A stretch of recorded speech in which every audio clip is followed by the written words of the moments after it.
Hello everyone, नमस्कार। एक बार फिर से आप सबका हार्दिक स्वागत है। आज की क्लास में हम पढ़ रहे हैं हिंदी भाषा का उद्भव और विकास, जिसमें कि हमारी आज की क्लास है राजभाषा और हिंदी का संवैधानिक विकास, जिसमें कि हम हिंदी भाषा विज्ञान के सभी महत्वपूर्ण प्रश्नों को, सभी महत्वपूर्ण तथ्यों को संपूर्ण व्याख्या के साथ पढ़ रहे हैं। तो चलिए शुरू करते हैं आज की क्लास को।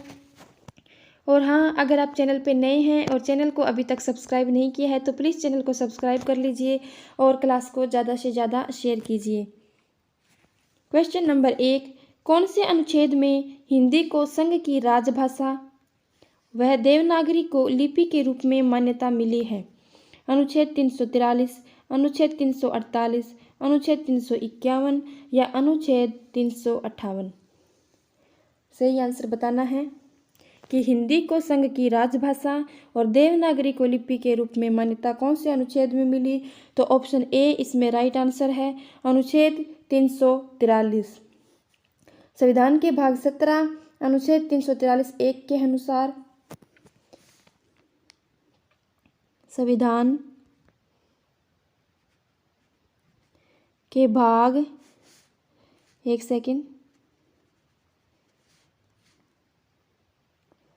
संविधान के भाग 17 अनुच्छेद 343(1) के अनुसार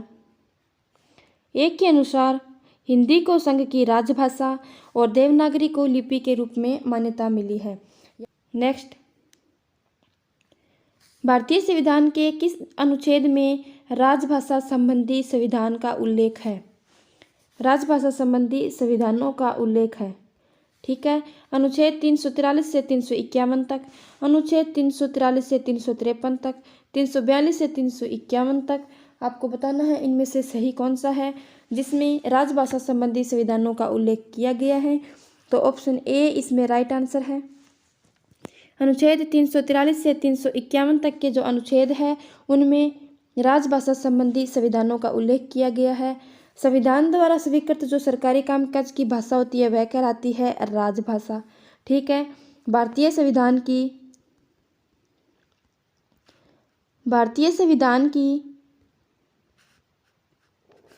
8वीं अनुसूची, ठीक है, ध्यान रखना है, 8वीं अनुसूची वह भाग 17 में अनुच्छेद 343 से 351 तक राजभाषा संबंधी संविधानों का उल्लेख है। याद रखना है, एक एक तथ्य को हम कंप्लीट करेंगे राजभाषा और हिंदी के संवैधानिक विकास से, ठीक है।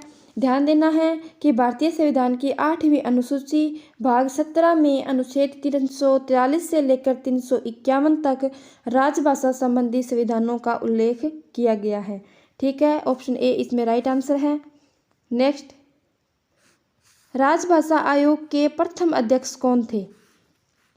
बाल गंगाधर तिलक, बाल गंगाधर खेर, काका साहब कालेलकर या इनमें से कोई नहीं?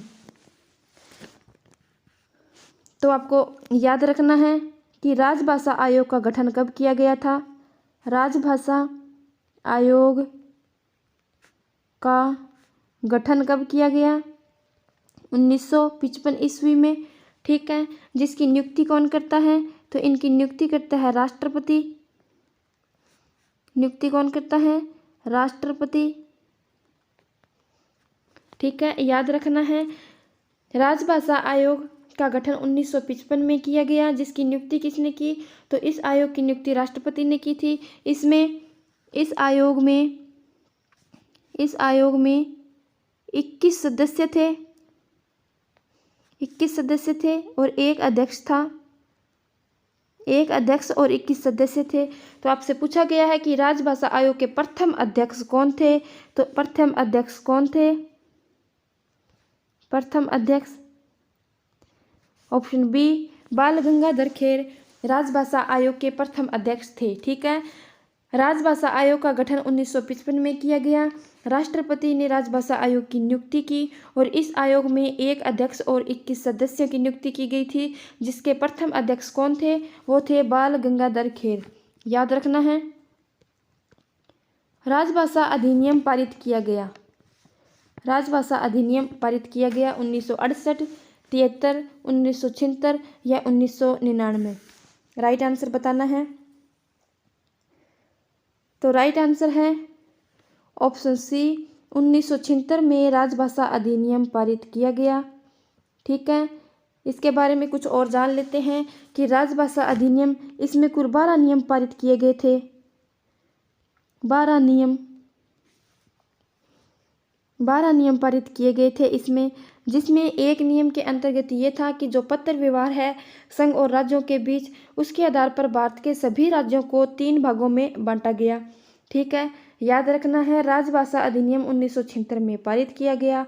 ठीक है, इसमें कुल 12 नियम थे, जिसमें एक नियम के अंतर्गत यह था कि जो पत्र व्यवहार होगा संघ और राज्य के बीच में, ठीक है, उसके आधार पर भारत के सभी राज्यों को 3 भागों में बांटा जाएगा।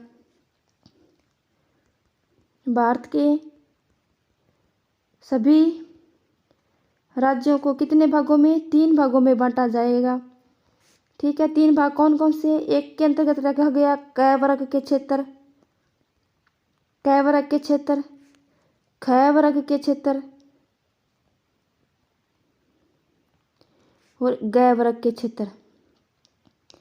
तो इसमें जो पत्र व्यवहार था वो क वर्ग के अंतर्गत जो क्षेत्र थे, वो इनके बीच में जो पत्र व्यवहार था वह सिर्फ हिंदी में हुआ। पत्र व्यवहार किसमें? हिंदी में। जो ख वर्ग के अंतर्गत क्षेत्र रखे गए थे, उनमें जो पत्र व्यवहार है वो हिंदी और अंग्रेजी दोनों में थे, हिंदी प्लस अंग्रेजी दोनों में थे। ठीक है, और ग वर्ग के अंतर्गत जिन राज्यों को रखा गया, उनमें पत्र व्यवहार सिर्फ अंग्रेजी में होगा, सिर्फ अंग्रेजी में होगा। ठीक है, क वर्ग के राज्य, छ वर्ग के, ग वर्ग के राज्य। ठीक है, कंफ्यूज नहीं होना है। राजभाषा अधिनियम पारित किया गया कब? 1976 में। और इसके विषय में अन्य तथ्य यह है कि इसमें कुल 12 नियम थे, जिसमें से एक नियम के अंतर्गत पत्र व्यवहार या जो संघ व राज्य के बीच में जो पत्र व्यवहार था, उसके आधार पर भारत के सभी राज्यों को 3 भागों में बांटा गया। कौन कौन से भाग?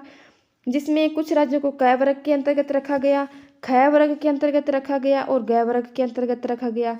इनमें जो पत्र व्यवहार था, ठीक है, जो पत्र व्यवहार वो क वर्ग के जो राज्य हैं उनमें सिर्फ हिंदी में किया जाएगा। ख वर्ग के जो क्षेत्र है उनमें हिंदी और अंग्रेजी दोनों में होगा, और ग वर्ग के जो क्षेत्र है वो सभी सिर्फ अंग्रेजी भाषी राज्य होंगे। ठीक है, ख वर्ग के अंग्रेजी और हिंदी दोनों राज्य होंगे। कंफ्यूज नहीं होना है, याद रखना है। 71वें संशोधन अधिनियम 1992 के द्वारा संविधान में कौन सी भाषा जोड़ी गई? सिंधी, कोंकणी, नेपाली, मणिपुरी, बोडो, संथाली, मैथिली, डोगरी या इनमें से कोई नहीं? 71वें संशोधन अधिनियम 1992 के द्वारा संविधान में कौन सी भाषा जोड़ी गई? तो इसमें राइट आंसर है ऑप्शन बी, 71वें संशोधन अधिनियम 1992, उसके द्वारा कोंकणी, नेपाली और मणिपुरी ये 3 भाषाएं 71वें संशोधन अधिनियम 1992 के द्वारा संविधान में जोड़ी गई थी। आपको पता होगा कि मूल संविधान में 8वीं अनुसूची में कितनी भाषाएं थी? तो मूल संविधान में केवल 14 भाषाएं थी। मूल संविधान में 14 भाषाएं थी, जिसमें 71वें संशोधन अधिनियम 1992 के द्वारा 3 भाषाएं और जोड़ी गई, कोंकणी, नेपाली और मणिपुरी, और इनको जोड़ने के बाद इनमें भाषाएं हो गई थी पूरी 18। ठीक है, ध्यान देना है, इस प्रश्न पे हम आगे चर्चा करेंगे। नेक्स्ट, भारतीय भाषाओं को भारतीय संविधान की किस अनुसूची में शामिल किया गया? 8वीं अनुसूची, 7वीं अनुसूची, 9वीं अनुसूची या 10वीं अनुसूची? तो भारतीय भाषाओं को भारतीय संविधान की 8वीं अनुसूची में शामिल किया गया। किस अनुसूची में? 8वीं अनुसूची में। 8वीं अनुसूची में शामिल किया गया। ठीक है, संविधान की 8वीं अनुसूची में अब तक 22 भाषाएं सम्मिलित की जा चुकी है। एक सेकेंड,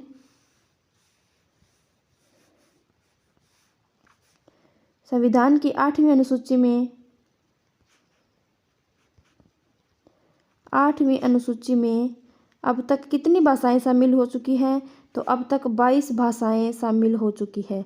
और हमने अभी पढ़ा कि मूल संविधान में केवल 14 भाषाएं थी और अभी तक 8वीं अनुसूची में संविधान में 22 भाषाएं सम्मिलित की जा चुकी है। ठीक है, तो भारतीय संविधान की किस अनुसूची में भारतीय भाषाओं को शामिल किया गया? 8वीं अनुसूची में, याद रखना है। नेक्स्ट, निम्न में से किस भाषा को संविधान की अष्टम या 8वीं सूची में सम्मिलित नहीं किया गया है?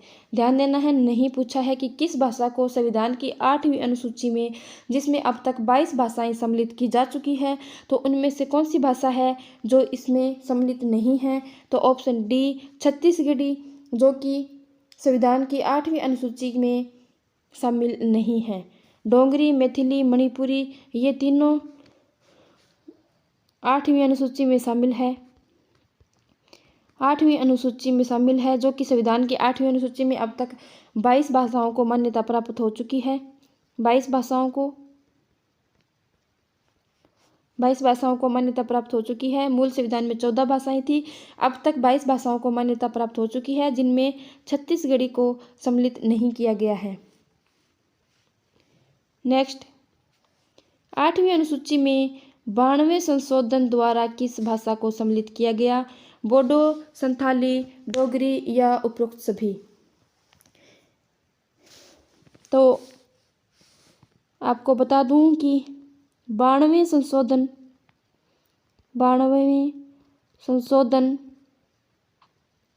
अधिनियम कब हुआ था?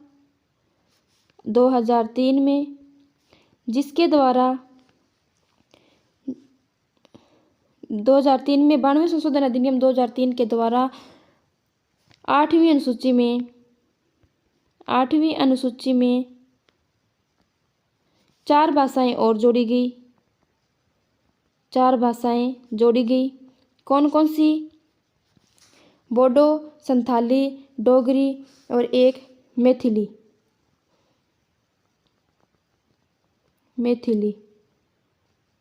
ठीक है, ध्यान देना है, बोडो, संथाली, डोगरी और मैथिली, इन 4 भाषाओं को, एक सेकंड,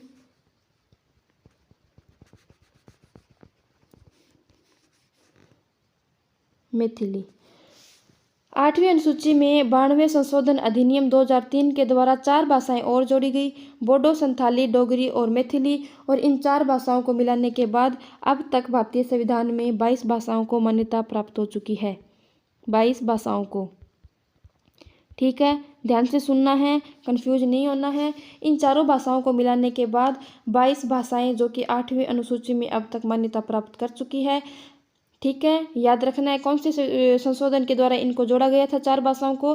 तो 92वें संशोधन अधिनियम 2003 के द्वारा। याद रखना है, इंपॉर्टेंट प्रश्न है, बार बार परीक्षा में पूछे जाते रहे हैं। किस तिथि को हिंदी को राजभाषा के रूप में स्वीकृति मिली? 14 सितंबर 1949, 14 सितंबर 1950, 15 सितंबर 1949 या इनमें से कोई नहीं? सही आंसर बताना है कि किस तिथि को हिंदी को राजभाषा के रूप में स्वीकृति मिली। तो राइट आंसर है ऑप्शन ए, 14 सितंबर 1949 को हिंदी को राजभाषा के रूप में स्वीकृति मिली। इसलिए 14 सितंबर को हिंदी दिवस के रूप में भी मनाया जाता है। 14 सितंबर को हिंदी दिवस के रूप में भी मनाया जाता है। कौन से दिवस के रूप में? हिंदी दिवस के रूप में। ठीक है, एक पॉइंट ये भी ध्यान देना है कि 10 जनवरी को विश्व हिंदी दिवस के रूप में मनाया जाता है। विश्व हिंदी दिवस। ठीक है, याद रखना है। 14 सितंबर को हिंदी को राजभाषा के रूप में स्वीकृति मिली थी संविधान में।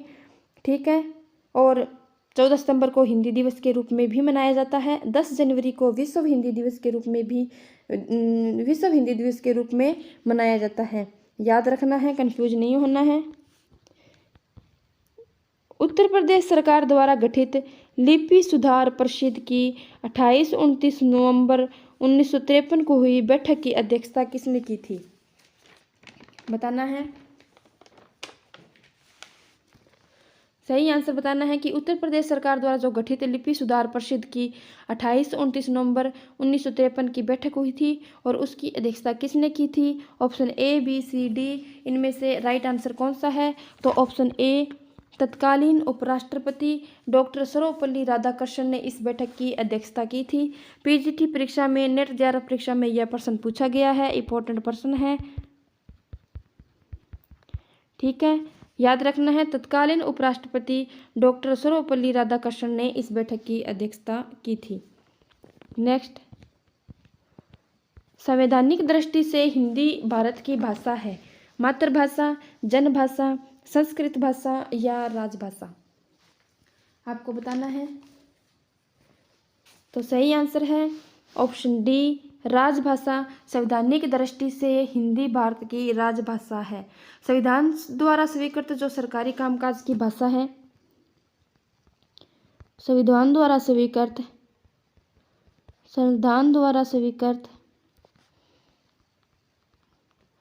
सरकारी कामकाज की भाषा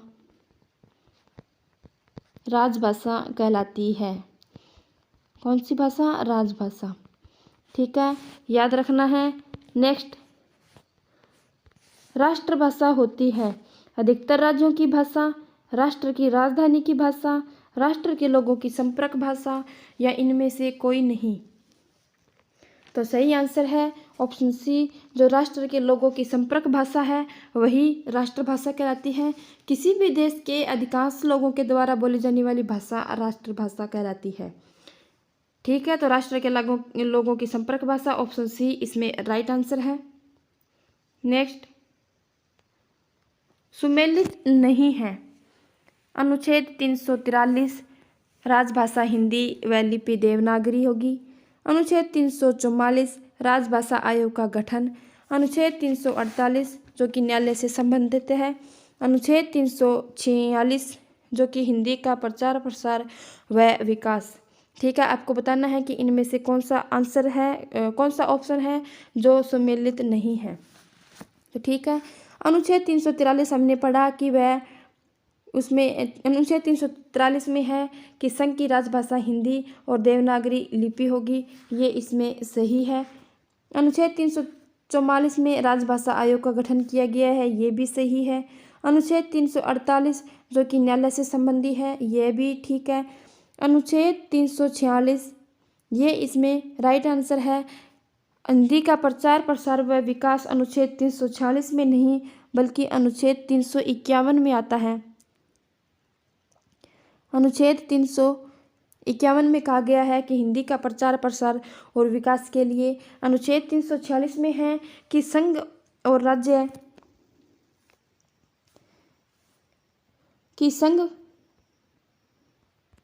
प्लस राज्य, ठीक है, या एक राज्य से दूसरे राज्य प्लस दूसरे राज्य, एक राज्य से दूसरे राज्य के बीच जो पत्राचार की भाषा है वह राजभाषा कहलाएगी, ठीक है। एक सेकंड,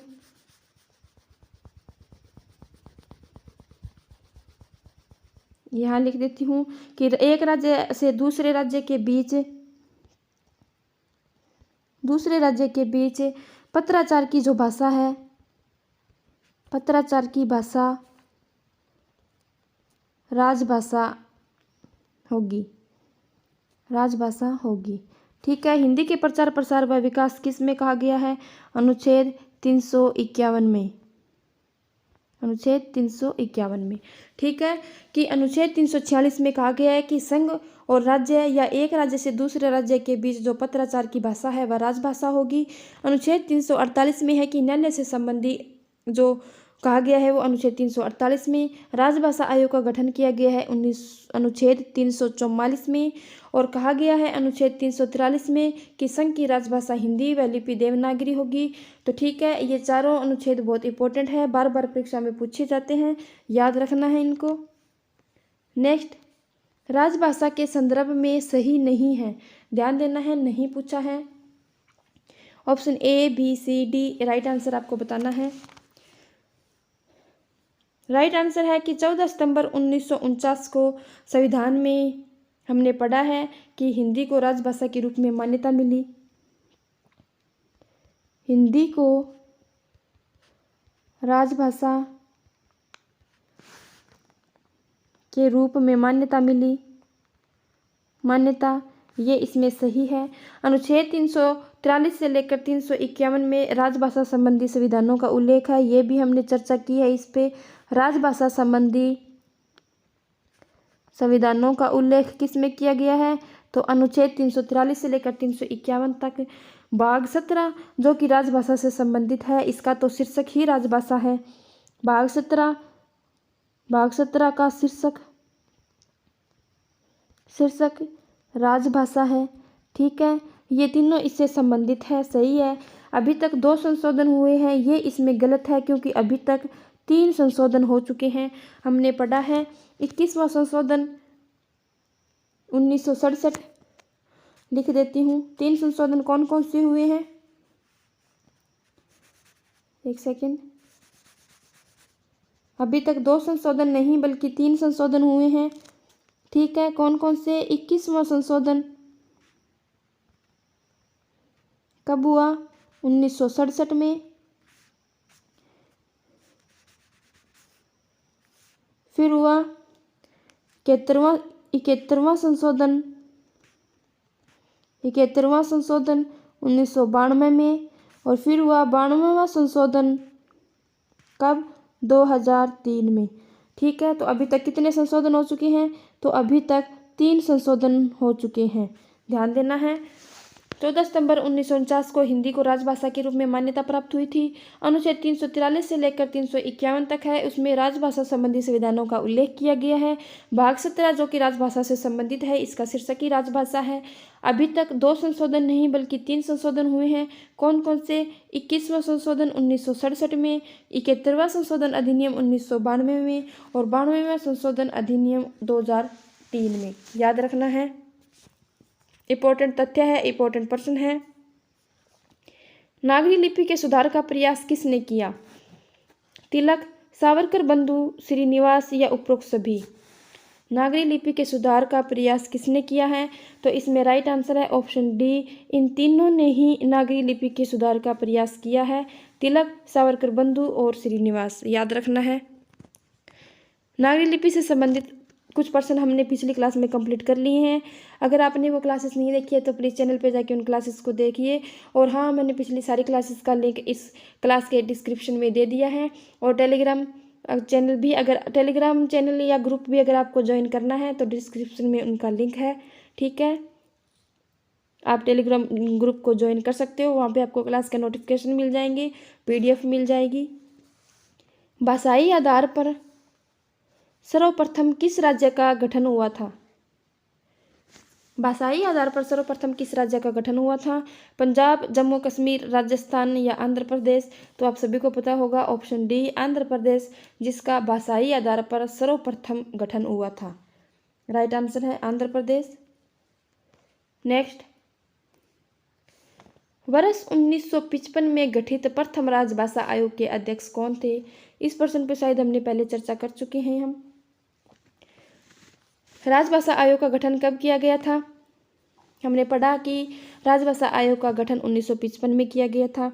भारतीय संविधान के अनुच्छेद 344 के तहत, ये ठीक, इसमें इंपॉर्टेंट तथ्य है ये कि भारतीय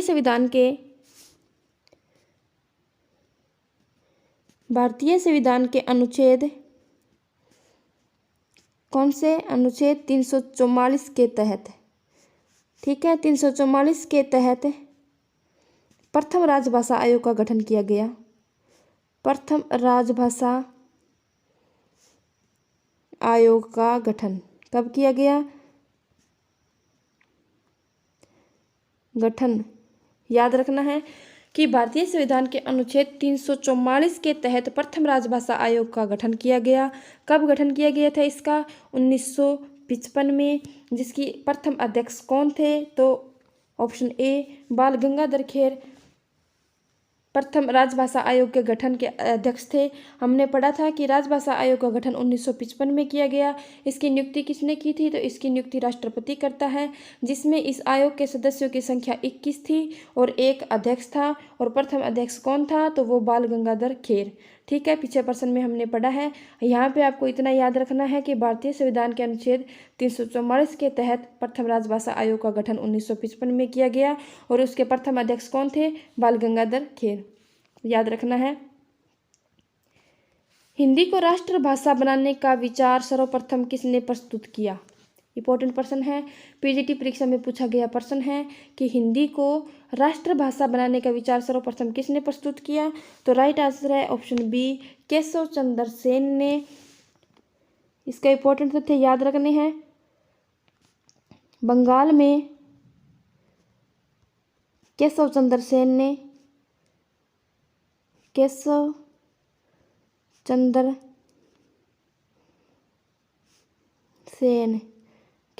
सेन ने 1873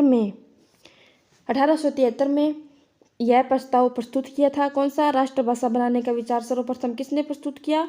केशव चंद्र सेन ने। बंगाल में केशव चंद्र सेन ने 1873 में यह प्रस्ताव प्रस्तुत किया। किसके माध्यम से? बंगला भाषा के पत्र। लिखा हुआ समझ नहीं आ रहा, लेकिन आप मेरे व्याख्यान को ध्यान से सुनना तो आपको हर प्रश्न अच्छे से समझ आएगा। बंगला भाषा के पत्र, कौन सा पत्र था बंगला भाषा का? सुलभ समाचार पत्र, जो कि बंगला भाषा में पत्र प्रकाशित होता था, सुलभ समाचार। उसके माध्यम से अभिव्यक्त किया, उसके माध्यम से विचार रखा।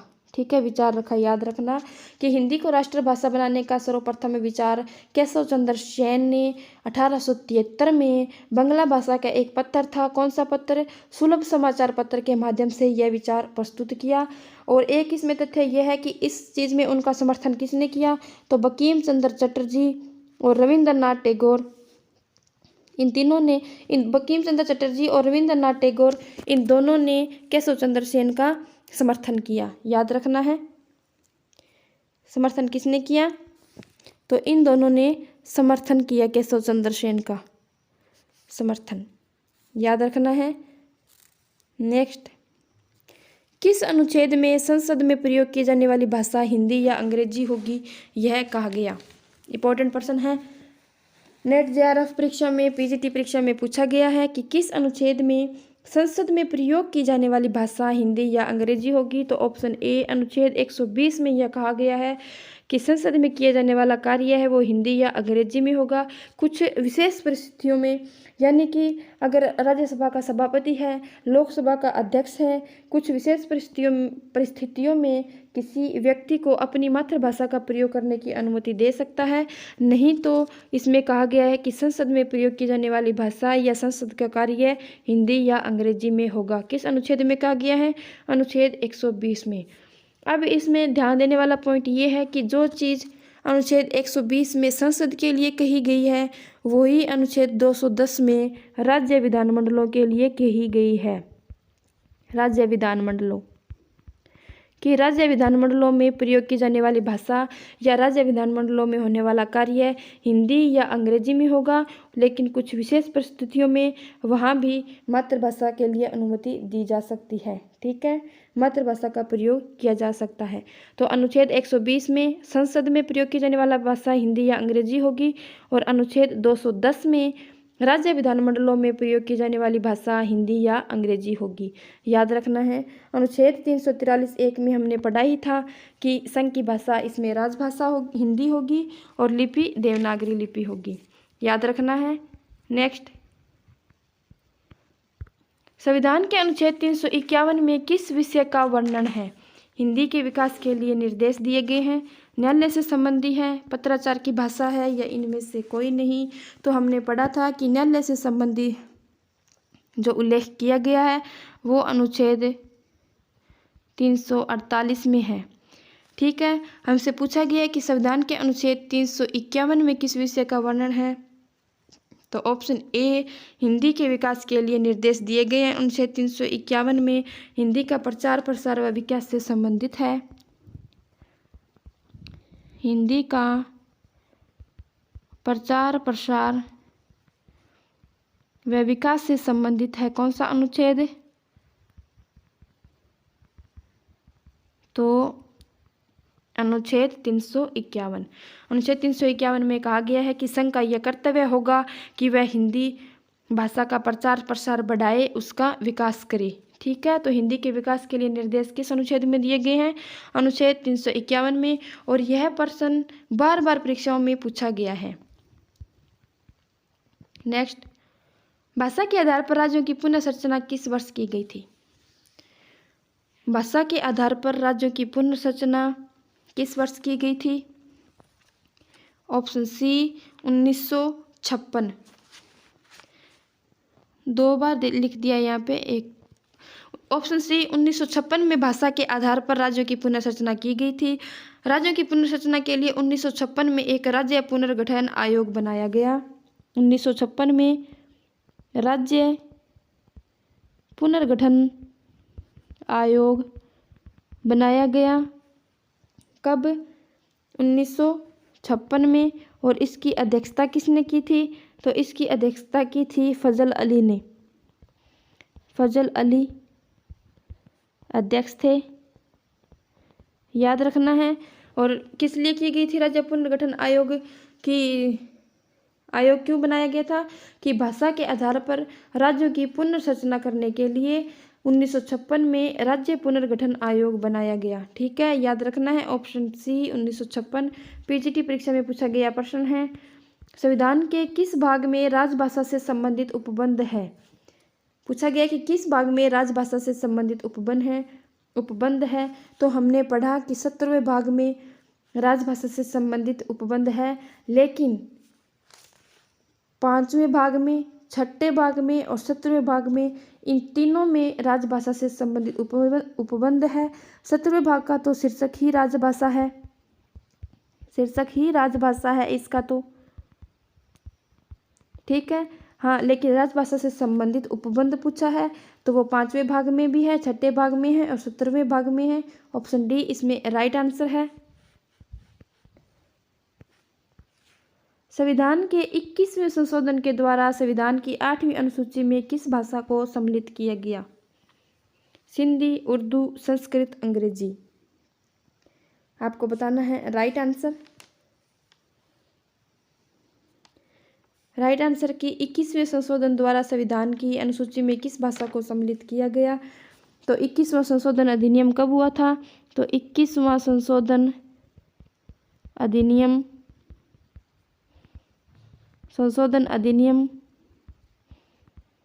कब हुआ था? 1967 में, जिसके द्वारा ऑप्शन ए इसमें सिंधी भाषा को 8वीं अनुसूची में सम्मिलित किया गया था। ठीक है, अब आपको ध्यान देना है कि यहाँ लिख देती हूँ, मूल संविधान में 8वीं अनुसूची में कितनी भाषाएं थी? हमने पढ़ा कि मूल संविधान में 8वीं अनुसूची में 8वीं सूची में 14 भाषाएं थी। ठीक है, उसके बाद सूची में 14 भाषाएं थी। ठीक है, 14 भाषा थी मूल संविधान में।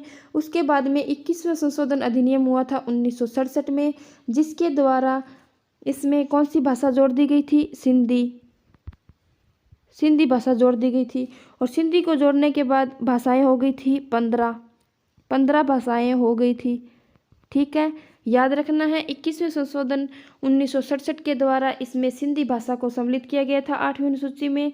तो सिंधी को जोड़ने के बाद मूल संविधान में जो 14 भाषाएं थी वो 15 हो गई थी। ठीक है, उसके बाद ध्यान देने वाला तथ्य यह है, उसके बाद संशोधन कौन सा हुआ? तो उसके बाद संशोधन हुआ 71वां संशोधन 71वां संशोधन अधिनियम कब हुआ? 1992 में, जिसके द्वारा इसमें कोंकणी, मणिपुरी, एक सेकेंड,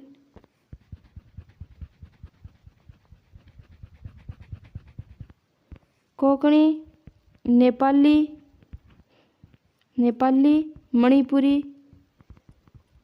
ठीक है, 71वें संशोधन अधिनियम 1992 के द्वारा कोंकणी, नेपाली और मणिपुरी इन 3 भाषाओं को जोड़ा गया।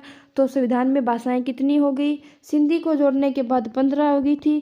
कोंकणी, नेपाली और मणिपुरी को जोड़ने के बाद इसमें भाषाएं हो गई थी पूरी 18। ठीक है, कितनी भाषाएं हो गई? 18 भाषाएं हो गई थी। मूल संविधान में 14 भाषाएं थी, सिंधी को जोड़ा 15 हो गई। 71वें संशोधन के द्वारा इसमें कोंकणी, नेपाली और मणिपुरी को जोड़ा गया, भाषाएं हो गई 18। इसके बाद संशोधन कौन सा हुआ? इसके बाद संशोधन हुआ, एक सेकेंड, 92वां संशोधन। 92वां संशोधन हुआ 2003 में, जिसके द्वारा इसमें बोडो, संथाली,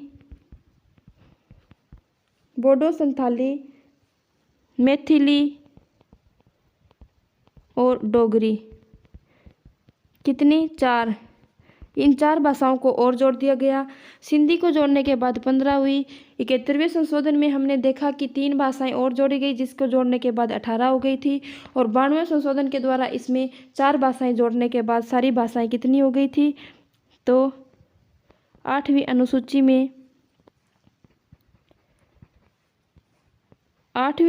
में अब कितनी भाषाएं होगी? 22 भाषाएं। 4 भाषाओं को जोड़ने के बाद 22 भाषाएं और 8वीं अनुसूची में 22 भाषाएं हो गई है। तो अब तक संविधान में 22 भाषाओं को मान्यता प्राप्त हो चुकी है। कितने संशोधन हो गए हैं? 3 संशोधन हो गए हैं। याद रखना है, कंफ्यूज नहीं होना है। भारत की संपर्क भाषा कौन सी है? संस्कृत, हिंदी, अंग्रेजी, उर्दू। तो इसमें राइट आंसर है कि भारत की संपर्क भाषा कौन सी है? Option B, Hindi. हिंदी भारत की संपर्क भाषा है। और अंग्रेजी विश्व की संपर्क भाषा है। ये समझ लीजिए कि विश्व की संपर्क भाषा अंग्रेजी है और भारत की संपर्क भाषा हिंदी है। हिंदी साहित्य सम्मेलन प्रयाग की स्थापना कब हुई? हिंदी साहित्य सम्मेलन प्रयाग की स्थापना कब हुई? 1910, 20, 30 या 1925। तो इसमें राइट आंसर है ऑप्शन ए, 1910 में हिंदी साहित्य सम्मेलन प्रयाग या इलाहाबाद की स्थापना हुई। कब? 1910 में। तो चलिए, आज की क्लास में इतना ही। हमने आज की क्लास में पढ़ा राजभाषा और हिंदी के संवैधानिक विकास, जिससे कि हमने सभी महत्वपूर्ण प्रश्नों को, सभी महत्वपूर्ण तथ्यों को संपूर्ण व्याख्या के साथ पढ़ लिया है। आई होप आप सबको क्लास समझ में आई होगी। ठीक है, अगर आपको क्लास अच्छी लगी तो क्लास को लाइक करना, ज़्यादा से ज़्यादा शेयर करना प्लीज़। और हाँ, चैनल को सब्सक्राइब कर लेना ताकि आने वाले क्लास का नोटिफिकेशन आपको मिल जाए। हाँ, और कुछ मेरे साथी बोल रहे थे कि टेलीग्राम ग्रुप को ज्वाइन करना है या PDF कहाँ मिलेगी। तो इन सब की PDF आपको टेलीग्राम ग्रुप पे मिलेगी, जिसका लिंक मैंने डिस्क्रिप्शन में दे दिया है। आप वहाँ जाके टेलीग्राम ग्रुप को ज्वाइन कर सकते हो। ठीक है, चलिए, थैंक यू।